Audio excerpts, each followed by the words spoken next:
Hello dear student, कैसे हैं आप लोग। उम्मीद करता हूँ आप लोग अच्छे होंगे। Myself Vinay Kumar Bind and welcome to my channel Chem Tube by Vinay sir. तो आज हम डिस्कस करने वाले हैं क्लास 12th केमिस्ट्री का चैप्टर नंबर 2 इलेक्ट्रोकेमिस्ट्री का एनटेक्स क्वेश्चन नंबर 12, 13, 14 एंड 15। ठीक है, इससे पहले हमने सारे इनटेक्स क्वेश्चन डिस्कस कर लिए हैं।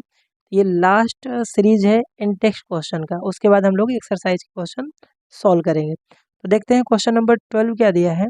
कंसीडर द रिएक्शन, आपको एक रिएक्शन दे रखा है जिसमें डाइक्रोमेट आयन कन्वर्ट हो रहा है क्रोमियम +3 आयन में plus Mn2। Then what is the quantity of electricity in coulomb needed to reduce 1 mole of dichromate ion. ठीक है, तो हमें डाइक्रोमेट से मतलब है। तो मैं यहाँ पे ध्यान से देखो, इस रिएक्शन में जो रिएक्शन है डाइक्रोमेट Cr2O7-2, ये कन्वर्ट हो रहा है किसमें, 2Cr+3 में। ओके, तो यहाँ पर आप देखो ध्यान से, सबसे पहले ऑक्सीडेशन होने वाला है या रिडक्शन, और कितने इलेक्ट्रॉन का यहाँ पर चेंजेज आ रहे हैं। तो क्रोमियम का सबसे पहले हम ऑक्सीडेशन स्टेट निकालेंगे। तो क्रोमियम का जो ऑक्सीडेशन स्टेट आएगा वो आएगा +6। ठीक है, वो कैसे निकाला, इसमें क्रोमियम का निकालना है। तो क्रोमियम को आप x मान लिए, तो 2x माइनस ऑक्सीजन का कितना होता है, -2, तो -14 इक्वल टू -2 आ जाएगा। तो x की वैल्यू यहाँ पर आएगा +6। तो क्रोमियम का ऑक्सीडेशन स्टेट कितना आ रहा है, +6। अब यहाँ पर चेंजेस क्या, क्रोमियम +6 से कन्वर्ट हो रहा है किसमें, +3 में। तो यहाँ चेंजेस 3 इलेक्ट्रॉन यहाँ से क्या हो रहे हैं, रिड्यूस हो रहा है। तो दैट मीन्स यहाँ पर क्या हो रहा है, रिडक्शन। अब एक क्रोमियम में 3 का चेंज आ रहा है, और यहाँ पर यूनिट कितना है, क्रोमियम 2 है। 2 इंटू यहाँ से 3 हो जाएगा, मतलब यहाँ पर 6 इलेक्ट्रॉन का चेंजेस आ रहा है। ओके, तो इसमें आंसर क्या होगा, यहाँ से 6 फैराड। अब 6 फैराड को आप चेंज करोगे कूलम में, तो 6 इंटू 1 फैराड की वैल्यू कितना होता है, 96487 कूलम।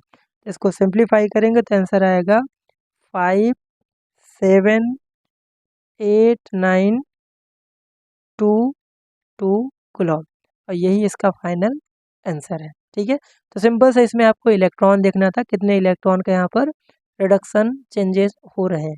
तो उतना ही फैराड होगा, 1 फैराड की वैल्यू है, तो आपका आंसर कूलम में आ जाएगा। ओके, तो ज़्यादातर इसमें MCQ क्वेश्चन आते हैं इस तरह के, तो आपको फैराड में या तो आंसर दिया होगा या तो कॉलम में दिया होगा। क्वेश्चन नंबर 13 क्या है, write the chemistry of recharging of lead storage battery, highlight the all material that are involve during a reaction. जैसा कि आपको पता है कि लीड स्टोरेज जो बैटरी होता है वो सेकेंडरी बैटरी का एग्जाम्पल है। ठीक है, सेकेंडरी सेल आप बोल सकते हो। और सेकेंडरी बैटरी होता है क्या है, जो चार्जेबल होता है। ठीक है, जिसको हम डिस्चार्ज होने के बाद उसको हम चार्ज करके यूज कर सकते हैं, जैसे मोबाइल की बैटरी होती है। ठीक है, तो उसमें 2 एग्जाम्पल NCERT में दिया है, निकल लीड स्टोरेज सेल एंड दूसरा है निकल कैडमियम स्टोरेज बैटरी। तो इसमें हमें लीड स्टोरेज का रिचार्जिंग रिएक्शन दिया हुआ है, बुक में जो दिया है वो डिस्चार्जिंग रिएक्शन दिया है। आपको रिचार्जिंग रिएक्शन कैसे लिखना है, अगर आपको डिस्चार्जिंग रिएक्शन पता है तो उसको रिएक्शन को रिवर्स कर देना, और एनोड को कैथोड और कैथोड को एनोड कर देना। ठीक है, तो आंसर क्या है, on charging the battery reaction reverse हो जाएगा। चार्जिंग रिचार्जिंग हमने यहाँ पर रिएक्शन लिखा हुआ जब बैटरी आप चार्ज करते हो। तो एनोड का रिएक्शन क्या होगा, देखिए lead sulphate solid plus H2O liquid, तो यहाँ से लीड ऑक्साइड बनाएगा और सल्फेट आयन और 4H प्लस और 2 इलेक्ट्रॉन यहाँ से रिड्यूस करेगा। और कैथोड का रिएक्शन होगा lead sulphate solid plus 2 electron, और यहाँ से लीड प्लस सल्फेट आयन। ठीक है, तो ये आपका एनोड कैथोड का रिचार्जिंग रिएक्शन हो गया। अगर मैं ओवरऑल रिएक्शन की बात करूँ, ठीक है, ओवरऑल सेल रिएक्शन की बात करूँ, दोनों को आप क्या कर देना, प्लस कर देना। तो दोनों को प्लस करोगे तो ये बन जाएगा 2 PbSO4 सॉलिड, और ये इलेक्ट्रॉन इससे कैंसिल आउट हो जाएगा, प्लस यहाँ से बनेगा H2O, और ये हो गया रिएक्टेंट। प्रोडक्ट साइड में बनेगा Pb प्लस PbO2, और प्लस यहाँ से 2 मॉलिक्यूल यहाँ से H2SO4 का फॉर्मेशन करेगा। तो ये जो हमने रिएक्शन लिखा वो आपका ओवरऑल सेल रिएक्शन है। और एनोड कैथोड का पता है, तो दोनों को सम कर दीजिए, इलेक्ट्रॉन कैंसिल आउट, आपका रिएक्शन बन जाएगा। ओके, तो नेक्स्ट जो क्वेश्चन है क्वेश्चन नंबर 14, ये एमसीक्यू जनरली क्वेश्चन है। Suggest to material other than the hydrogen that can be used in a fuel in a fuel cell. Okay, तो generally हम मीथेन एंड मीथेनॉल यूज करते हैं, तो इसका सिंपल सा आंसर होगा मीथेन। इसके हम हाइड्रोजन के प्लेस पे मीथेन यूज कर सकते हैं। और दूसरा जो कंपाउंड है मीथेनॉल, जिसका फॉर्मूला CH3OH होता है। जनरली ये सब जो क्वेश्चन होते हैं एमसीक्यू में बनते हैं, मीथेन एंड मीथेनॉल आप यूज कर सकते हैं।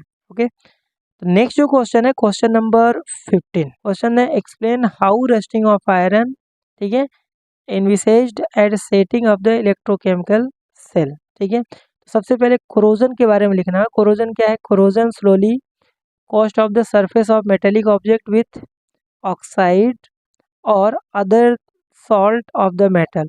जनरली इसके एग्जांपल रस्टिंग ऑफ आयरन है, tarnishing of silver, development of green coating on copper, bronze और सम अदर एग्जांपल और कोरोजन। तो जनरली हमें रस्टिंग ऑफ आयरन पढ़ना है। ठीक है, तो यहाँ पर इसका जो रिएक्शन है आपको लिखना पड़ेगा एनोड और कैथोड का। जो बोर्ड में है ये रिएक्शन बहुत इंपॉर्टेंट है, इसी के 2 मार्क्स मिल जाते हैं।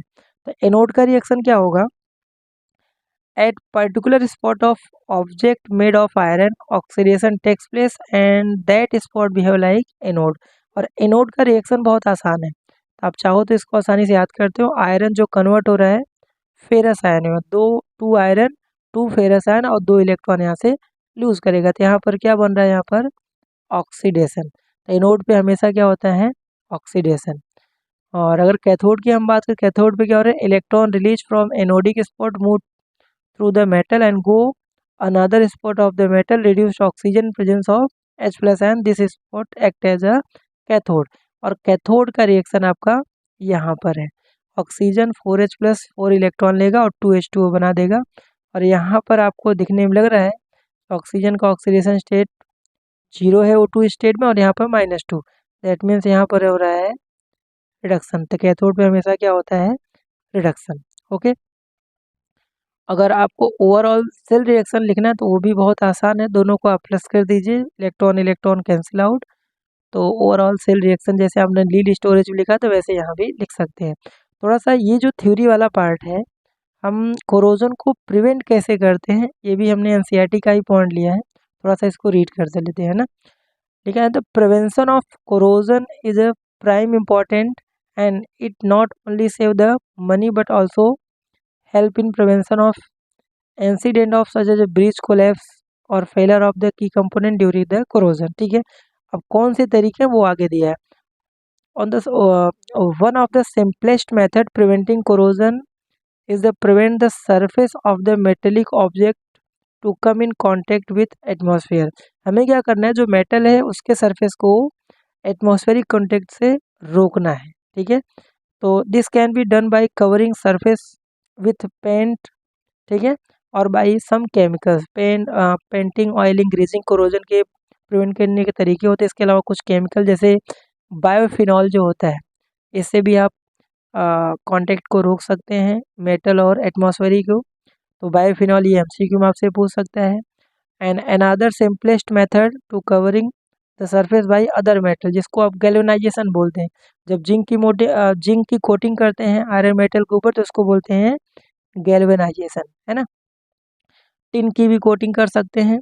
ऐसे मेटल जिनकी रिएक्टिविटी आयरन से ज़्यादा है उसकी कोटिंग आप कर सकते हैं।